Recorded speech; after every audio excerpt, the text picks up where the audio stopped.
বঙাইগাঁৱত এগৰাকী বিশেষভাৱে সক্ষম যুৱকে সকলোৰে দৃষ্টি আকৰ্ষণ কৰিছে। শাৰীৰিক বাধা স্বত্বেও হাৰ মনা নাই জীৱন যুদ্ধত এইগৰাকী যুৱকে। জীৱনৰ ঘাট প্ৰতিঘাতৰ মাজেৰে কৰ্ম কৰি জীৱন নিৰ্বাহ কৰি আনন্দ লাভ কৰিছে যুৱকগৰাকীয়ে। কাৰো ওচৰত হাত পাতিব লগা নাই, কৰ্মই ধৰ্ম। জ্ঞান কৰা যুৱকগৰাকীৰ কৰ্মত বঙাইগাঁওবাসীৰ হিয়াৰ আপোন হৈ পৰিছে এইগৰাকী যুৱক।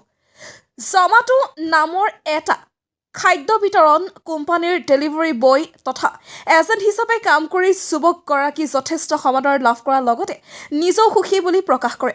জন্মৰে পৰা শাৰীৰিক বাধাগ্ৰস্ত তথা বিশেষ সক্ষম এইগৰাকী যুৱকৰ নাম জ্যোতিষ বৰ্মন।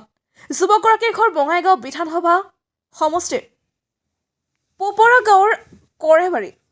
নৱম শ্ৰেণীলৈ অধ্যয়ন কৰা এইগৰাকী বিশেষভাৱে সক্ষম যুৱকে বিগত 11 মাহ জমাটো কোম্পানীৰ ডেলিভাৰী বয় হিচাপে কৰ্মত নিয়োজিত হৈ আছে।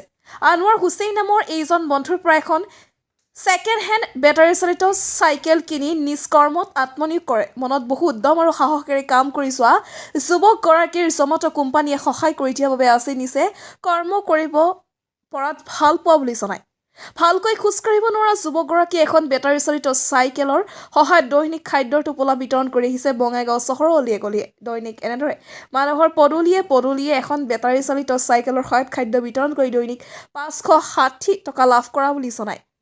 আৰ্থিকভাৱে জুৰুলা ঘৰখনত কিছু সকাহ দিয়াৰ বাবে নিজ কৰ্মত আত্মনিয়োগ কৰা যুৱকগৰাকীয়ে কৈছে, জমাটো কোম্পানীয়ে বিশেষভাৱে সক্ষম ব্যক্তিসকলক যে কৰ্মসংস্থাপন দিছে তাৰ বাবে ধন্যবাদ জনায়।